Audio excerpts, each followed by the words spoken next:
What do you know about your past lives?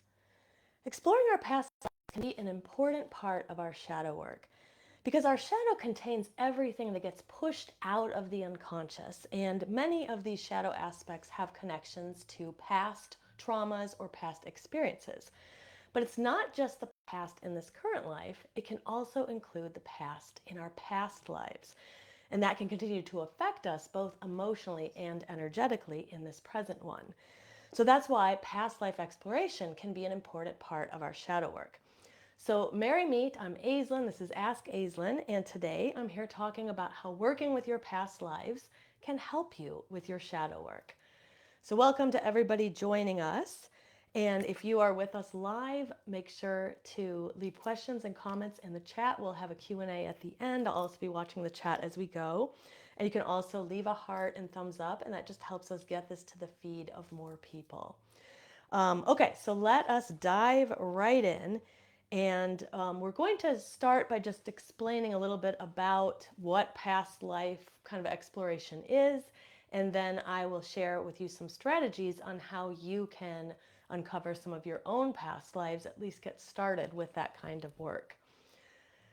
All right, so while generally rejected by mainstream science and psychology, there is a growing body of evidence of people, and children in particular, in many of these studies, remembering previous lives with startling accuracy. And in fact, some of these lives were able to be then validated through historical evidence that the children had no access to.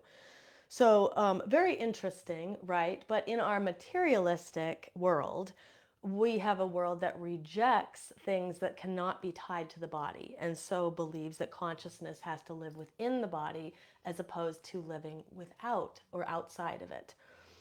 Now, the materialistic approach is great for technological advances. We would not be where we are in the medical field and in the technological world if it weren't for the materialistic perspective. But it's not so great when we're working with more esoteric matters like our past lives. So, what that means is that there's a lot of collective doubt and a lot of disbelief that we have to overcome that just simply lives in the society, is inside of the collective. And oh, it looks like it's so weird. It's showing me there's no viewers here, but now I refreshed something and I see there's some people here. So I see some people in the chat. Hi, Anthony's here and Melinda. So excited. The people are saying they're so excited for this episode. So that's great. Um, so there is a lot for us to overcome, though, by just simply living in this society. And that to me is really the first step that we have to, the first hurdle we've got to get over if we wish to more deeply, or even for some of us, even begin exploring our past lives. So I just wanted to start by talking about the idea of self-belief. It's something that I don't think there's enough being talked about when it comes to magic and witchcraft and all of the different things that we do. I don't think we talk quite about enough about this. But when it comes to our self-belief, we don't necessarily have to fully believe that something is going to work, but we at least have to suspend our disbelief. So you can absolutely recover parts of your past life. You absolutely can, but you probably won't if you don't believe that you can. Okay, so if you are somebody who says, I have no idea what my past lives are and I can't access them at all and I don't think I can, then that would be your first hurdle to overcome. I wouldn't even be exploring past lives. I'd be working with self-belief first. And that can mean working with the solar plexus. It's our energetic center, is where our belief lives, and working through blockages and barriers there can greatly help us while we're then attempting to recover our past lives. So another piece of advice I have for anybody kind of embarking on this journey is to let go of any expectations that you have, because our expectations are going to color the results. So if we think that something needs to be a certain way, we may limit our experience. And oftentimes what people will find, like you'll talk to people who will have full-blown memories, but most people who embark on past life work don't have fully formed memories that are like movies playing in their minds. And so that leads, when we hear people talking about that, it leads us to think that that's the way it's supposed to be. And it can be different for everyone. And for many people, what comes through for them, at least in the beginning when they're starting to work with their past lives and explore this, is just fragments, just snippets, just like a scene, like a split scene that you see, but that you know has relevance and significance. So one of the most important things that we can do is just kind of let go of what we expect it would be like. Much of what comes through may not make any sense at first. And so it's just really important that we're open and receptive as we enter this kind of work. So I also wanted to share a little bit with you more of why working with our past lives is so important for our shadow work in our present life. So it could be, there's a variety of different reasons a person might want to explore their past lives. Sometimes people just want to do it for fun, and that's a valid reason. And then other people sometimes feel there's a setback in their life, in their present life, and they don't really have an explanation for it in the present. So sometimes when we're doing our shadow work, let's say we have some kind of an aversion or a fear of something, and when we begin to dive down into the unconscious, we're able to unravel that fear and trace it back. And it might go back to when we were 4 or 5 years old and something happened to us. And then we're able to make that connection. Through making that connection, we ease some of the kind of charge, any negative charge that experience has, connecting us from the past to the present. And we do some important work with our shadow when we do this. But there's sometimes there are fears, aversions, issues that we have that as much as we trace them back, we can't find a connection in this life. And when that happens to you, if you have any of that going on in your life, it is worth exploring your past lives, because it may be that that connection goes back beyond the beginning of this life. So those fears, aversions, issues that we have, for example, I'll give you an example of my own. So I have always, it's not an aversion towards water at all, but I do have this issue with putting my head underwater. I have always had this issue. So we had a pool growing up as a kid, very hard for me to put my head underwater. I don't even know how I made it through all the swimming lessons at the Y. Having water in my nose makes me just can't even explain like what an aversion I have towards that. Okay. So as far as I could tell, there was nothing in my present life that I could trace it back to. We always had pools growing up. When I was younger, we lived in the South, and then even when we moved up to the North, we still had a pool. But I can't trace back any bad experience that happened. I've asked people, parents, people who knew me when I was younger. Nobody knows of any bad experience that I had. But through recovering some past life memories, I was able to recover a memory where I drowned in a previous life. And then it all starts to make sense. And so I'm not the only person. I've heard similar stories from other people. They had unexplained pain in the body. They had kind of this unexplained issue in their lives, or fear, or aversion, and then they were able to eventually trace that back to a death in a past life, or some kind of a traumatic experience that happened to them there. So when we begin to explore not just the present, but also past lives, we can explore and let go of energetic blockages that are kind of connecting us and holding us back there. So I also noticed that I've always had kind of issues with my throat chakra. And again, that can be related to that drowning in a past life. So there's so much work that can be done around, this one kind of very small snippet of recovered memory that I have. Now, the more that we know about the causes of our unconscious reactions, thoughts, feelings, the more control that we have over our own lives, which is the goal of our shadow work. And we kind of release that connection, and we take our power back as we kind of integrate all of that, right? And we release any of that negative energy that's kind of attached to it, and just acknowledge the thing that happened to us. So another thing that I think that why past lives can be so important in our shadow work is that they can help us work through karmic blockages that we're bringing in from the past or that we bring into the present. So it's not just about like loosening the connection to like my story about the past life drowning and then issues in the present life, putting my head under water. That's one aspect of it, but there could be bigger issues going on as well. So karmic blockages from the past can affect us in the present. Now, I just wanted to make a note about karma because I think that there's sometimes a misunderstanding about what karma is. So it's not really a tit for tat kind of thing. I think that some of that mentality comes from just sort of the eye for an eye kind of way of looking at morality, right? That we see in some of the biblical texts. And so our karma is not just the good and the bad things that happen to us. What we might perceive as good karma are usually the lessons that we've mastered in the past. It's all the good things you bring into your life. And later on, we're going to talk about different ways that a person could explore past lives. And one of them is through their astrological chart. And we're going to talk a little bit about kind of where to find in your chart where the things you're bringing into this life are. And that's what our good karma is. It's your talents. It's all the good stuff about you, the things that come very easily for you. Others around you may struggle financially and you don't. And so there's probably like some kind of a lesson that was learned in a past life that means that that's not one you have to work on here.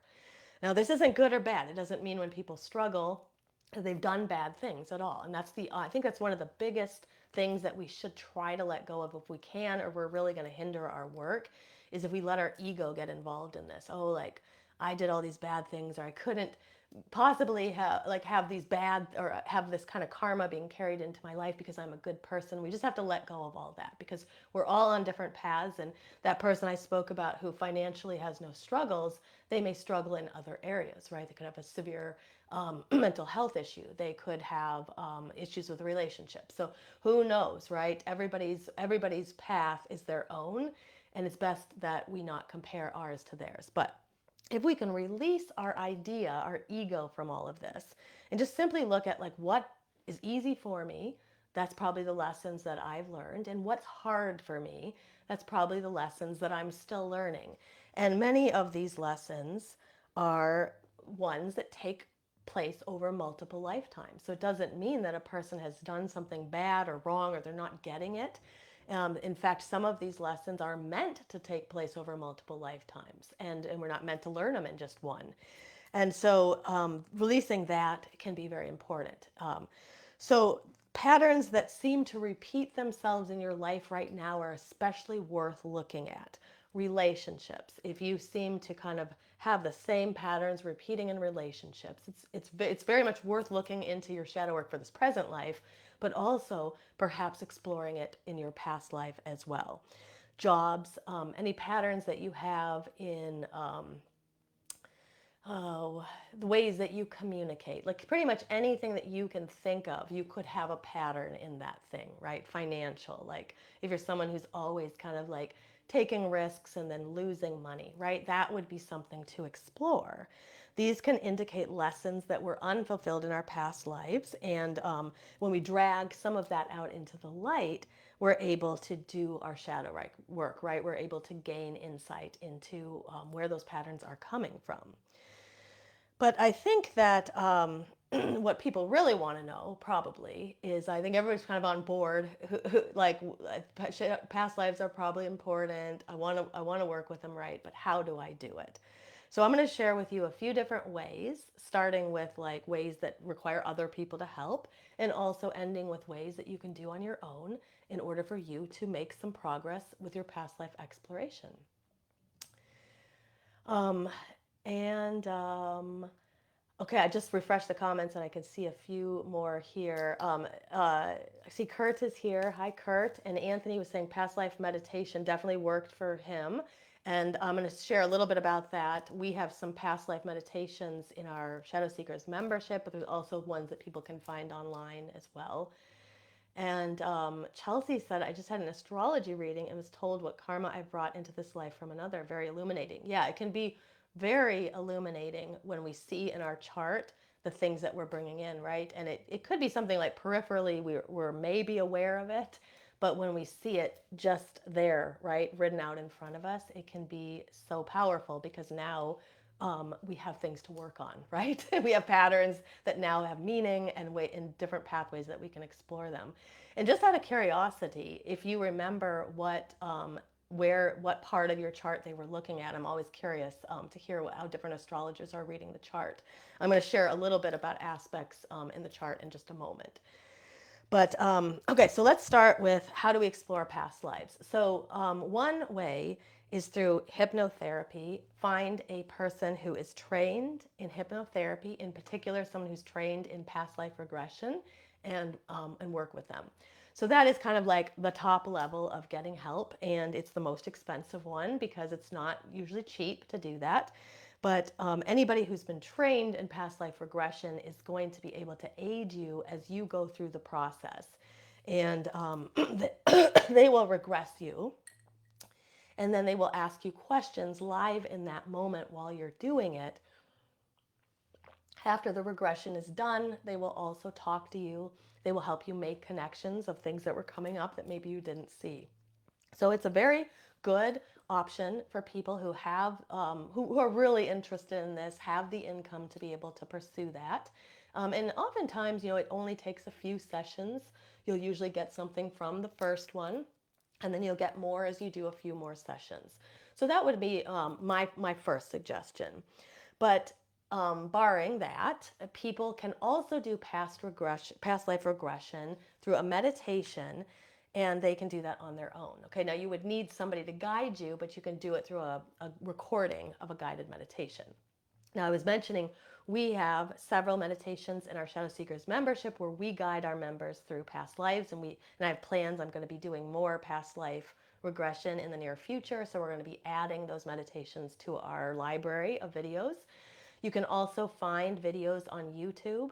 I would just Google past life regression meditation and see what comes up. And, people ask me all the time, how would I know if the video was good or not? And you really won't until you do it. But my best advice on picking a meditation is pick someone's voice that you like, that resonates with you, and that you feel that you can go deeper by listening to their voice.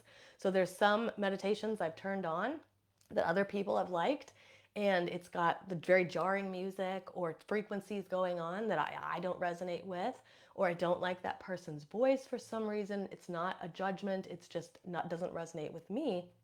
So what you want to do is just find one that you really seem to like and then do the meditation.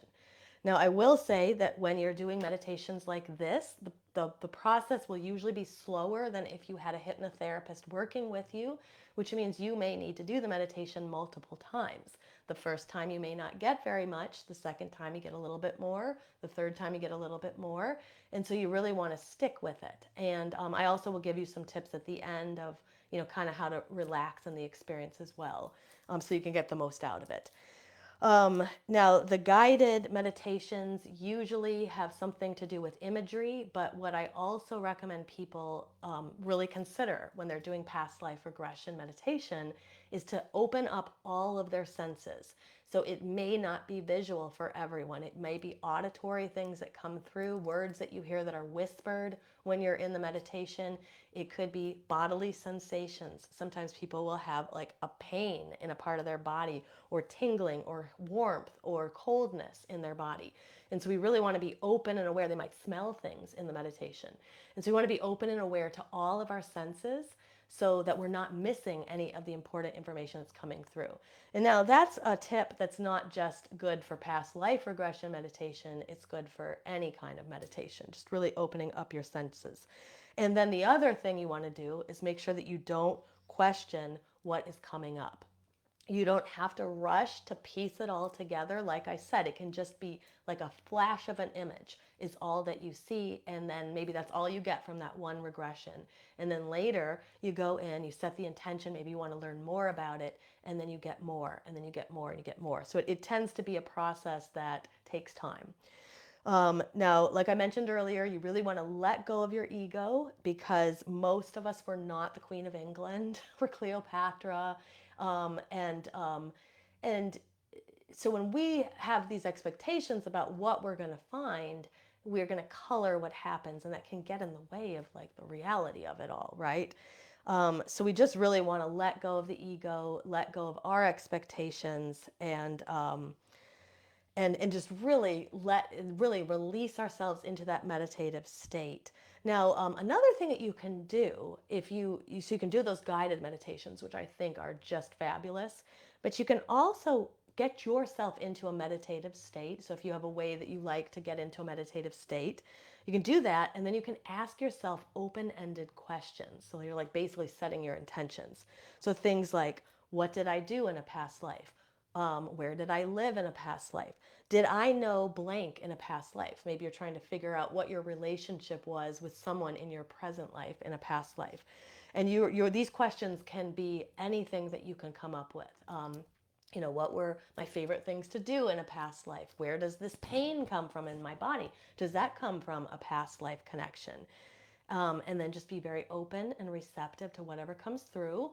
And then I also would recommend that afterwards, whether you're a journaler or not, I would jot down any imagery that's coming through, because when you're in that kind of meditative state, it's dreamlike in some ways. And with dreams is that when you first wake up, if you're going to remember any of it, when you first wake up, you're going to remember it the clearest. And then as time goes on, the memory fades. So the same thing will happen with our past life regression memories. They will fade over time. So record them, and that way you'll have a recorded kind of record, right, of what you have experienced over several different regressions, and then you can start to look for some patterns in that. So another way that you can work with past lives is through past life astrology. So there are several different parts of your chart that can give you some insight into where you're coming from, right? What you've brought into this life, kind of the karma you've brought in, where you're kind of headed with your lessons in this life. And so one of the number one places to look in your chart is your south node. Now your south node is all that is brought in from the past lives. So some people say the south node is like your treasure chest. It's like your gifts. It's generally the things that you're very comfortable at. And so most people, or I shouldn't say most, but many people, when they discover what their south node is and they do some exploration into it and they kind of do some research, they discover that the south node resonates with them. It's generally what they are naturally good at, their natural talents and their natural proclivities, things like that.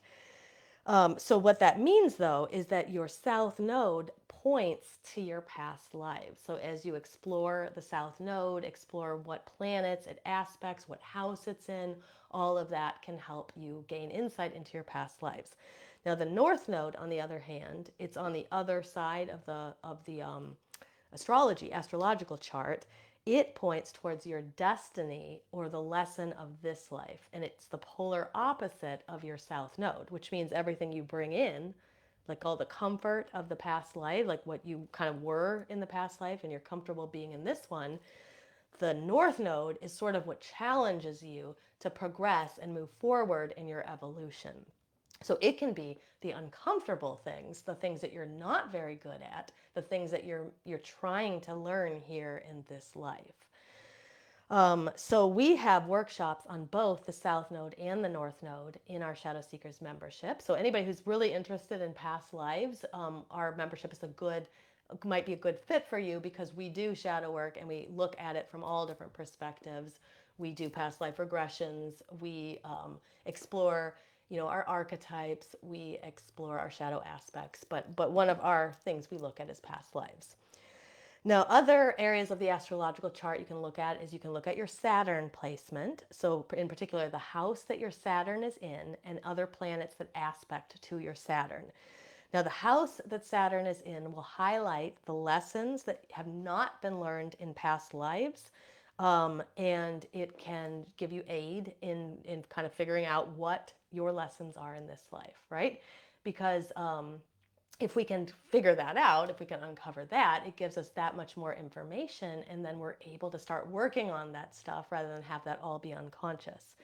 Now, another thing to look at is the house that your sun is in. So the house that your sun sign is in is where you draw energy in this lifetime. So it's kind of showing you, it's not so much your past life, but sort of showing you where you shine in this life, which in some ways we might connect to the things, the gifts that you already brought in. But if you can shine in your sun house, then you know that you're kind of working on the things you're meant to do here in this life.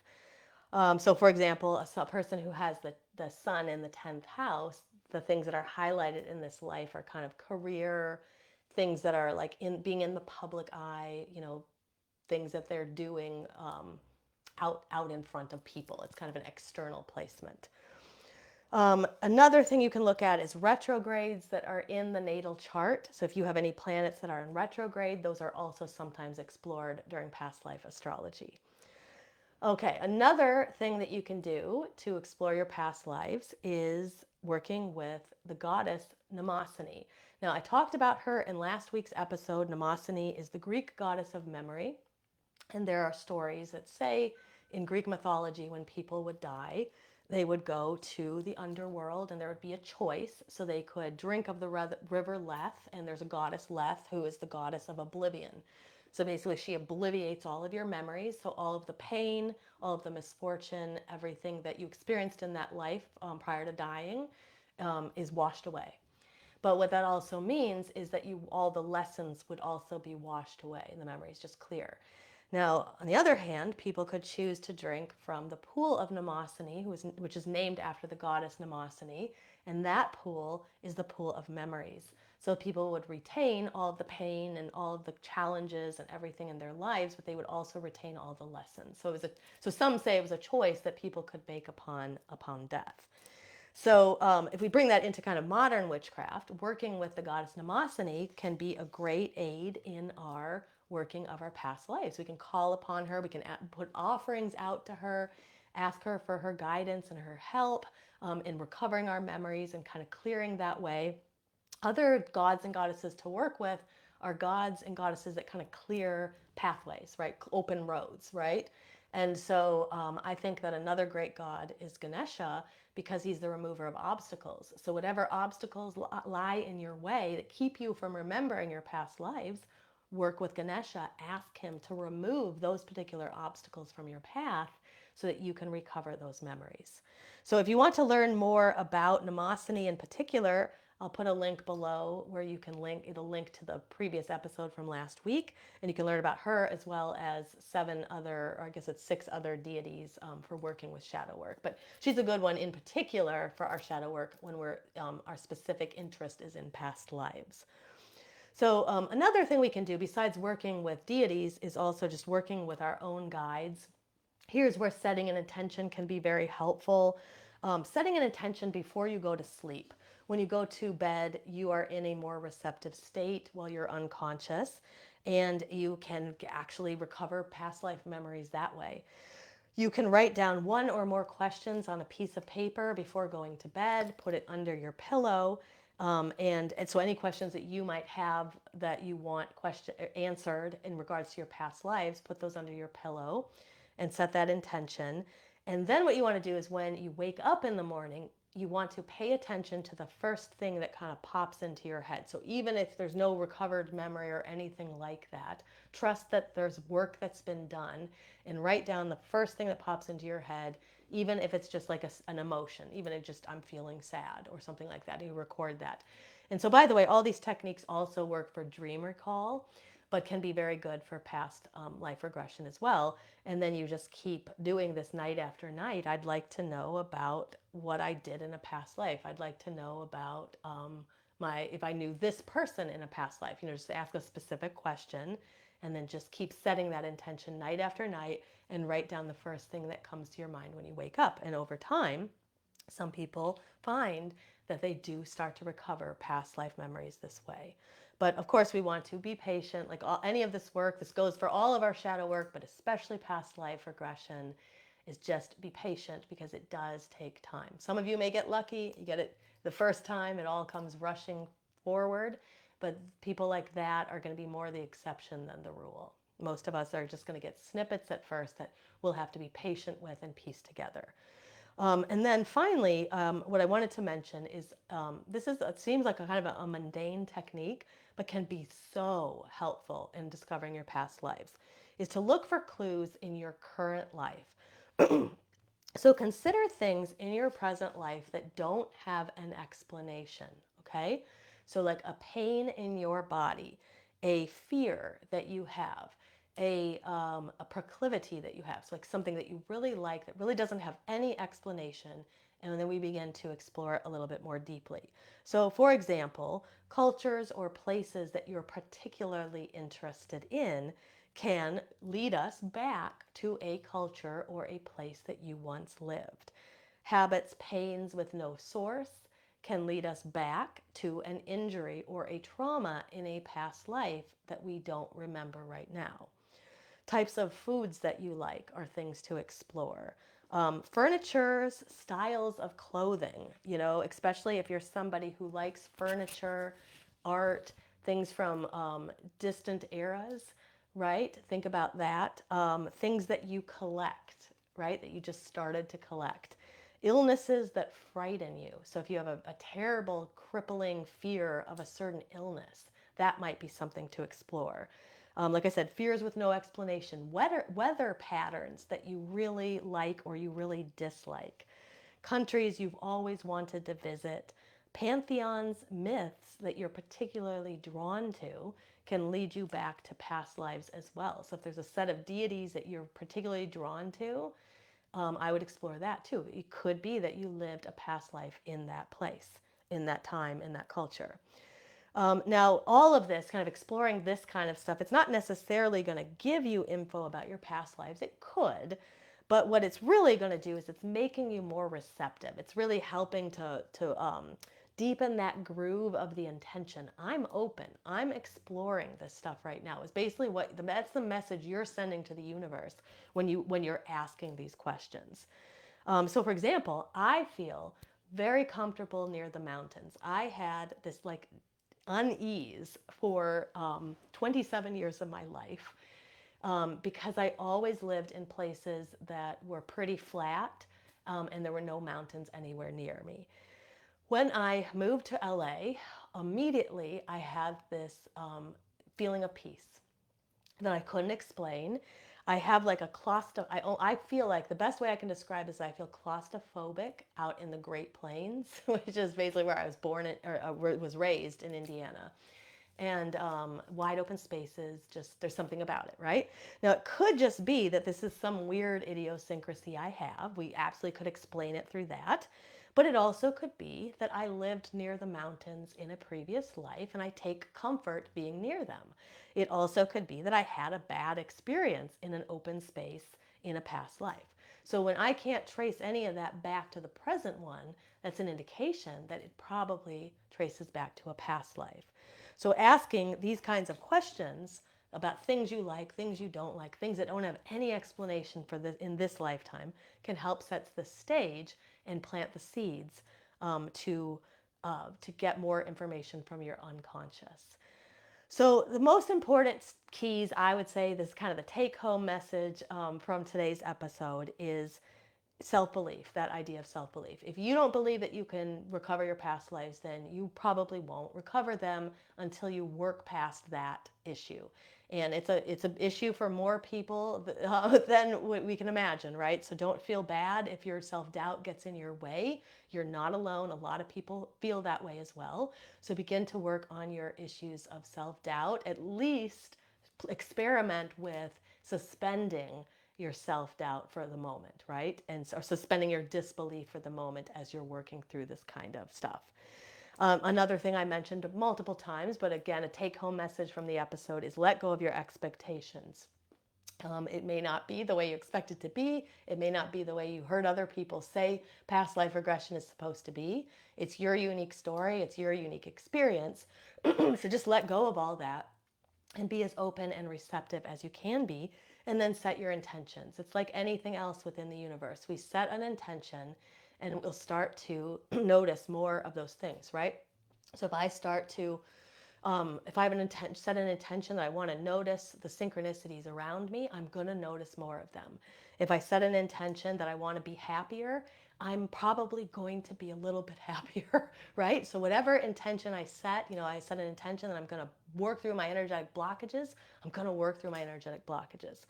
I set an intention that I'm going to recover memories from my past lives, and I'm going to recover memories from my past lives. Okay, so it's a lot of this is about our belief. It's about our mindset and our belief and our ability to do this. But set those intentions, put them out there, and then be open and receptive and see what the universe provides. Okay, so I hope that helped. And so I'm not seeing, the comments seem to be stopped for me here. It's showing no viewers, even though I know there's people here because I can see people in the comments. So put things in the comments if you've got any questions or comments here. I am going to go through some questions that were sent to me for the Q&A today. But if you have any, you can put them in the chat, and I'm just going to go through and start to answer some questions here. Okay, so I didn't have a chance to write these down beforehand, so I'm just looking at them in the thread where they were posted. So Cassie is asking a question about auras, and she wants to know if the aura's color can change. And can it change kind of from the main color that it once was? And I do believe that absolutely people's aura colors can change over time. It tends to be that people have kind of a main color, but depending on what is going on with you, your aura can definitely change color over time. So I would answer yes to that. Cassie was also saying that she has this experience where when people don't recognize her from a distance until she has to get quite close to them, and that others have told her that she has a bright light that kind of surrounds her, and that might be why they can't see her. So I have heard of that in other people. Sometimes people just have like a very bright aura, perhaps, but your aura can definitely change over time. Okay, Stephanie has a question about anger and funneling that energy where it needs to go. So she says, how can I harness my anger and funnel the energy where it needs to go?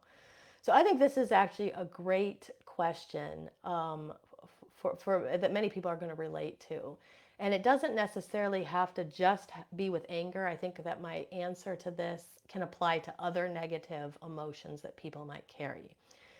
So one of the things that we want, well, I think the main thing we definitely don't want to do is we don't want to try to suppress our anger. So sometimes people say, just think positive and everything will be okay. And usually thinking positive and everything will be okay is something that only really happens when we've done a lot of shadow work. Until then, really what we're doing when we think positive and we kind of push negative things away is we're actually just pushing them away. We're not doing any work on them, which means they're just going to persist in a different state. They may show up later in, magnified, or they might show up in a different way. So I think the best thing that we can do is when we recognize that we have some kind of a negative emotion in us, like anger, we need to acknowledge that as a part of us. So embrace the fact that you have anger. I think that when we don't have anger, right, then we're not going to be able to see when bad things are happening around us, right? We might just put up with all the nonsense that's going on around us without questioning anything. So anger is has a positive outcome, right, if we can use it the proper way. So the first step is to acknowledge it, like really embrace your anger. I was thinking about this question because this question came in a couple of days ago. I was thinking about this question on my walk yesterday. And I was thinking about my own anger. I do carry anger, and it came out in different ways when I was younger. My anger is really about the patriarchy. It's really about I think the way that the divine feminine has been, has been tried. Well, they tried to destroy it. They haven't destroyed it, but they tried to destroy it, right? And all of the misfortunes and the social injustice that is done against people and animals and various different things. So that's where a lot of my anger comes from. And so when I was younger, I would funnel that into protests, and sometimes my thoughts would even would be kind of disturbing too. Like I can definitely see why people uh, get violent sometimes when they are defending themselves, and when they are defending like concepts that they truly truly believe in.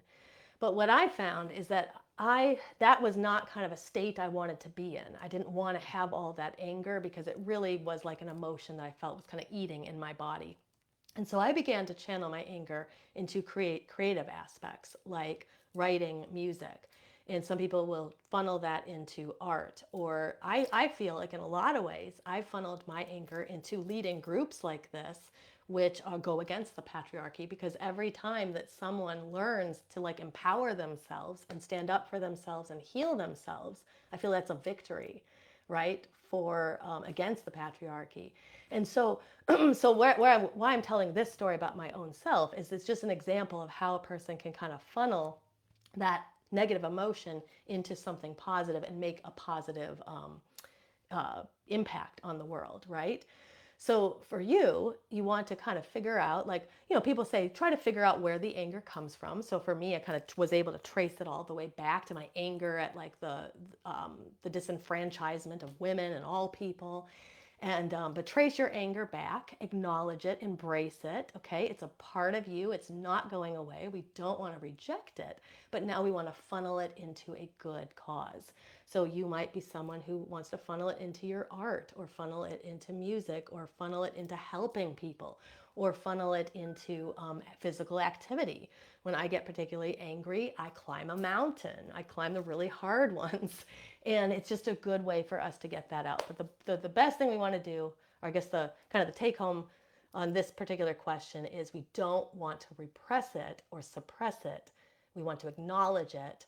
We want to let go of kind of the negative emotions that it all carries, acknowledge that about us, and then find a good way to funnel that. Okay, so I hope that helps. And and shadow work, kind of a deeper exploration into shadow work, helps you with all of that. Okay, so the next question here, Kurt said, what part does alchemy play in witchcraft? So I think this is a good question. And, you know, by its very definition, alchemy is turning base metal into gold. That was the oldest definition of alchemy. And if we look at people who studied alchemy historically, what we'll find is that many of them also then sort of went down a path where they weren't just studying the um, the physical way of turning metal into gold. They were also studying kind of like the esoteric studies, like how do we turn the soul into gold?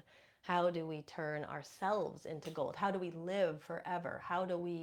Um, how do we spiritually elevate? So there were people who turned to those more esoteric studies as well. To me, the two kind of go hand in hand.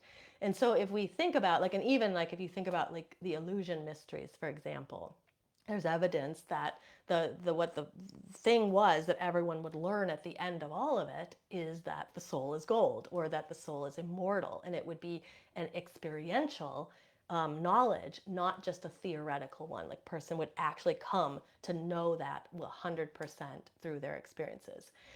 Um, so where that leads into like modern witchcraft is, I think that anything we do is alchemy. I mean, it doesn't go back to that old definition of turning metal into gold, but it's turning one thing into another. It's transformation, right?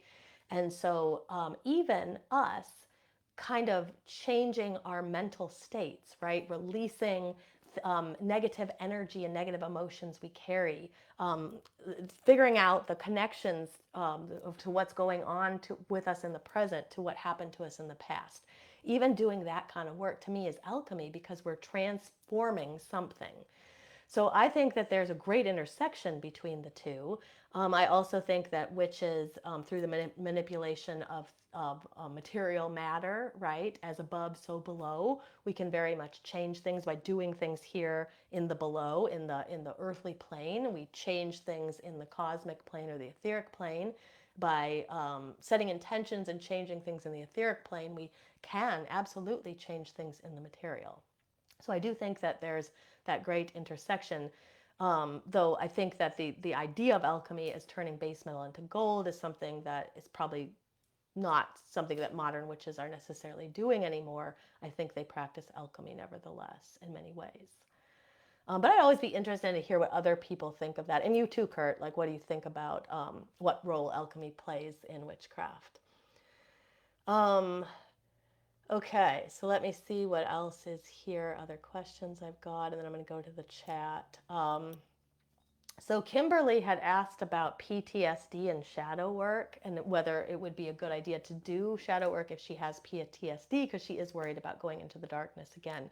So I already kind of answered this question for her earlier. But one of the things I would mention, first of all, PTSD and shadow work do go hand in hand. There's a lot of people who have found that working with their shadow and shadow aspects can help them make those connections back to past trauma. It helps them also kind of like, it eases some of the charge that those memories carry. Like, we're never going to get rid of our past memories, and we're not going to ever like take it away. We can't make it like not happen. But we can have those memories lose their hold, their like emotional hold and their emotional charge on us, which can be so very valuable, and why shadow work and for people with PTSD can be so beneficial.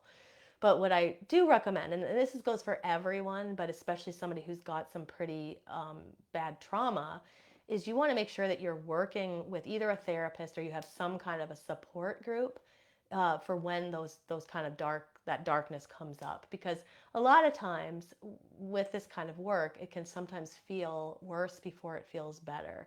And as the memories come up and you're kind of working through them, it may not feel so great, but as you work through them and you start to release the negative energy and the negative connections to them, then you start to feel better. But it's not always like right right away.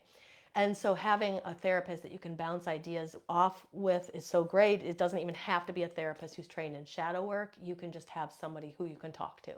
But if you have family or friends, that can also be helpful. Other people who are doing shadow work as well. That's why a group like our Shadow Seekers can be so good, because you have a guide like me, but you also have the community of other shadow seekers who are also doing shadow work. Everybody's stories are different. The things they're working on are different. But what we share in common is that we're all working on something. And so having that community can be so important. Let's see here. So Chrisania said, where do I begin with shadow work? And then she said I have your journal and the app. So I think she means the Witch's Guide to Shadow Work. And she said, I plan to start on the new moon. That's a good time. As part of my devotion to Hecate, but I'm having trouble figuring out where to start. Page 1 of the book, and just work through the end, skip around, just a little bit confused. Okay, so it's a very good question. One of the probably the most frequent questions I get is, where do I begin? So the Witch's Guide to Shadow Work, which Ksenia has, is a good start.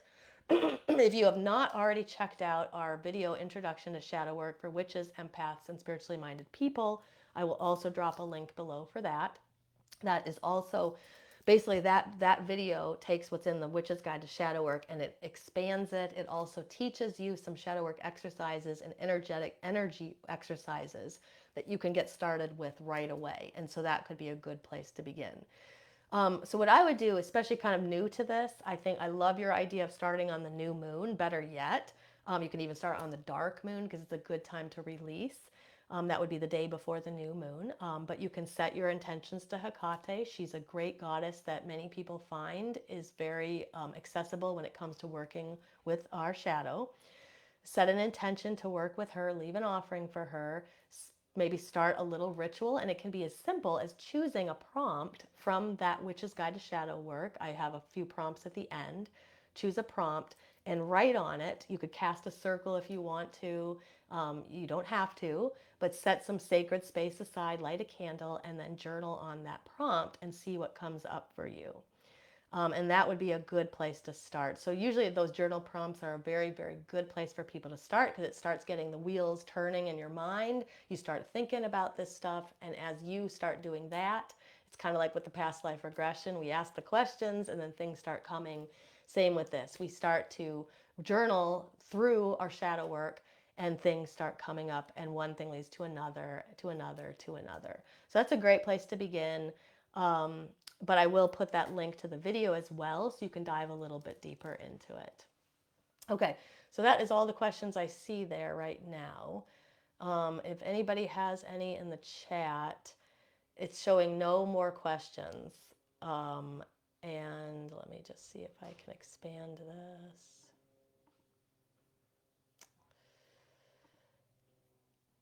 Okay, now I can see some questions. Okay, all right. Let me go back. Let's see if I missed anything. Jen said she did a past life regression hypnosis session. It was wild. Yeah, they can be pretty crazy, the stuff that comes up. Kurt said, can you open your your own Akashic records? You absolutely can. Though, like the past life regression stuff, it's not always easy at first for everybody, but it is something you can definitely learn to open up your own Akashic records, which is also a place where people can explore their past lives. Um, let's see here. Chelsea was saying her astrologer was discussing the South Node when she spoke of her past life. Yep, totally. That is one of the main places people look. Um, And then Anthony said he loves the 1800s and a fear of being buried alive. And I know from talking to Anthony, I know that he has traced back a past life where that happened to him, which it helps to explain, where that fear comes from. And he knows from his past lives that he lived in the 1800s. Um, let's see here. What else are people saying? Kurt said, I just feel that alchemy goes along with a much deeper understanding. Yeah, I do too. I do too. Kurt said, do you have any good books on alchemy? I don't, but if I come across one, I will let you know. Let's see. Adam said he's been making his own tinctures and oils out of his garden and feels like that is alchemy to him. I agree too. I feel like anytime that we're manipulating anything, we're transforming anything. I think that is a process of alchemy. Yeah, very cool. Okay, I don't see any other questions, and I feel like that I'm not seeing everything. So anything I missed, I'm going to go back and check that out. But I do want to tell, and I'll answer those afterwards. But I do want to end by telling you a little bit about what is coming up next. So, for those who don't know, our Shadow Seekers membership is currently open. We're open for a couple more days till Friday at the end of the day, midnight Pacific time. So, for anybody who does not know about Shadow Seekers, I am going to drop a link in the comments where you can go to the website and check out more about what goes on in the membership to see if it would be a good fit for you. We would love for you to join us. We're open a few times a year. This happens to be one of the times we're open. And we are a group that dives into shadow work and energy work and witchcraft. We kind of meet at the intersection between those three things. We do a lot of chakra work and balancing. We do a ton of shadow work. As you can guess from this episode, we do past life regression work. We do inner child work. Right, recently, we've been exploring the mother wound, and we're going to look at the father wound. And so basically, if you are looking for a place where you can deepen your shadow work, you can dive in, you can have some guidance and some support from a community, then the membership is likely to be a good fit for you. We have live monthly rituals, we have live monthly workshops, office hours where people can drop in and get help. We have a library of alignment practices. This is meditations, breath work, mantras, yoga, different energy exercises that people can use to kind of balance their energy and to achieve different states. And so there's just a few of the many features that we have. We would love for you to join us, so check out that link in the chat. We're open for 2 more days, about 48 more hours, and then we won't be open again for several more months. So we'd love for you to join us. After that, I want to let you know that there's no episode next week. My Muggle parents will be staying here, and it's not possible. They're going to be working on my house and things, and it's not possible for me to record this while they're here. So I'll be taking a week off. When I come back, the week of the 10th, I'm going to be changing the day of Ask Aislin for the summer. It may extend into the fall as well, depending on my schedule, but at least for the summer, I'll be changing the day to either Tuesday or Thursday. So you guys who are longtime fans who like to come to the lives, put in the chat which day you prefer. I will definitely take that into consideration. I'm leaning more towards Tuesday right now, but I'm open to what people think. It'll be the same time, but it would be on a Tuesday or a Thursday, and then I will be back with an all new episode the week of the 10th. All right, so I don't see any more questions here, though I have the feeling there's some here that I can't see. So if I missed anything, I will go back in the chat and catch it later. And I will see you all soon. All right, and happy exploring your past lives. All right, until next time, blessed be.